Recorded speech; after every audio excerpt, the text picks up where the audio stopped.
Hi, this is Jeannie Ortega with Breathcast, and on this episode of BC Pulse, we have New York's own Christian recording artist, Dave Pettigrew, in the house. I'm so excited because I've heard of Dave everywhere that I've been in New York City. I do concerts, and his name is always coming up, and his music and his worship, so I'm excited to just sit down and chat. Me too. Dave just released an EP titled Oceans, and we're going to talk a little bit about that. But Dave, welcome to Breathcast. Thank you. Thanks for having me. So happy to be here. It's our pleasure. So tell us about your new EP, Oceans. So the new EP we just recorded a couple of months ago. It's 3 songs that were written by the guys from Hillsong. And we had been doing a couple of covers of Christ Is Enough and Where the Spirit of the Lord Is at our live shows. And we're just getting some incredible reaction from those tunes. Those are 2 songs from their Glorious Ruins album. And then we tacked on Oceans at the end because I just love what that song says. The bridge is incredible, and it turned into like this about 18 or 20 minute portion of worship during the show that just made people really focused in on it. And so we decided to record it. I was going to go in and kind of lengthen a Christmas EP that I had, and then I was thinking about it and praying about it, and I was like, you know what, let's just do some more worship because we just come off of doing an acoustic worship album. Yeah. And we decided to do it, and it's been received really, really well. And the version of Oceans that we do is really different from the original. Yeah, it's and I gotta say, industrial groove. And, yeah, I've heard it, and I love it. Good. Like, I want to listen to it over and over. Good. Like, you know, Good. It's definitely, and Oceans is a big hit. It's been a big hit for Hillsong, but I mean, it's always a brave thing to do, first of all, I gotta say, to cover someone else's song that's been so, you know, successful, but to do it in a way where it's contagious, like people now want to hear your version. I mean, I get Instagram videos of your fans like, hey, check out Dave's version of Oceans, you know. Cool. And yeah, it's been great. It's been really well received, and I kind of built it as it's like a 19-minute worship experience. So the songs kind of mold into each other and just kind of flow together, and it's really, we're really, really proud of it. It's incredible. And, you know, Dave, you are known for doing your own original worship stuff as well, and then, you know, you do mix it up with covers. I had a question about that because, I mean, I write as well, and I know that every experience is different, but writing worship music opposed to just singing worship music, what's that experience like? It was interesting. The first couple of records I did, I have an album called Somebody I'm Supposed to Be. That was my first one, and then Every Minute Miracles, and then we took a step back and did a couple solo albums, and then the worship record came up, and I kind of wrote it totally myself. Wow. And my producer, Frank Domino, who's a great guy, and he's a collaborator, he co-writes a lot of stuff with me. And I put these songs together. Actually, 4 out of the 5 I wrote by myself. This song called Even If Not, which is now featured in the BC News portion, was co-written with my pastor. But it was funny because this stuff is so scripturally based. I released the record. It has all the scripture references, the stories behind the songs, all that great stuff. And I went to Frank and I said, hey, here are the songs. And he said, well, can we change this lyric? Can we do this? Can we do that? And I'm like, no, because these are all scripturally based songs. A lot of them are literally verses that we've turned into song in the album. Wow. And he said, okay. And he tried a couple more times, and he was like, you know what? I can see that we're not going to change this, so we're not going to change it. Wow, so, good for you for it was stick to your guns. Yeah. And it was fun because, you know, the music now, so we kind of just birthed it, and we put it out there, and it worked for me. It was just really some great worship stuff that I really enjoyed. And then once you get it out there, as you probably know, as an artist, it's interesting to see how people interpret the songs and roll through them, how they work in their lives. Yeah. I mean, I had some people emailing, they were like, hey, just so you know, like, I went in for an EKG the other day, or I had to go in, and I have your music playing in the background. And I'm like, what? Yeah, it's just so incredible.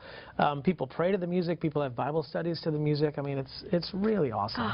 So it's amazing to see how God has taken that album that I just wanted to do because it was just kind of birthed out of what was going on in our church, all this other stuff that was going on in my life, and then we kind of just put it out there, and then God does what he does and just brings it all together with so many different people. It was really, really cool. Incredible. Yeah, really cool I have stuff. to ask you, because I was watching you perform, even if not, and I was just listening to the words, and you're talking about, like, even if God doesn't rescue you, you're still going to praise him. Yeah. And you're from New York. I'm from New York. Breathcast is in New York. Yeah.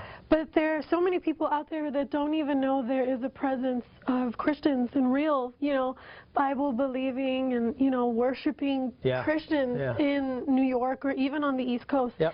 And we were talking a bit about it earlier, and I want you to tell us about that experience, because we do exist. Yeah, no, we absolutely exist, and I mean, Hillsong in New York now is just going gangbusters, which is just incredible to see. And I've been leading worship at a church in New Jersey for the past, for 5 years I did that, and took the last 2 years off, and we can get into that a little later why I left.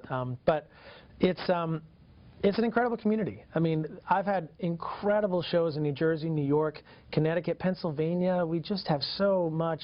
Wow. People just love to worship. Yeah. And my shows now, they're an hour and a half to 2 hours long, and sometimes longer.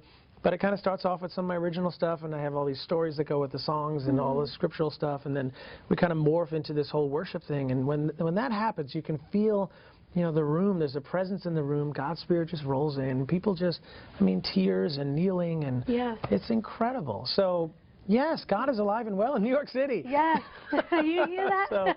It's been incredible. It's a blessing.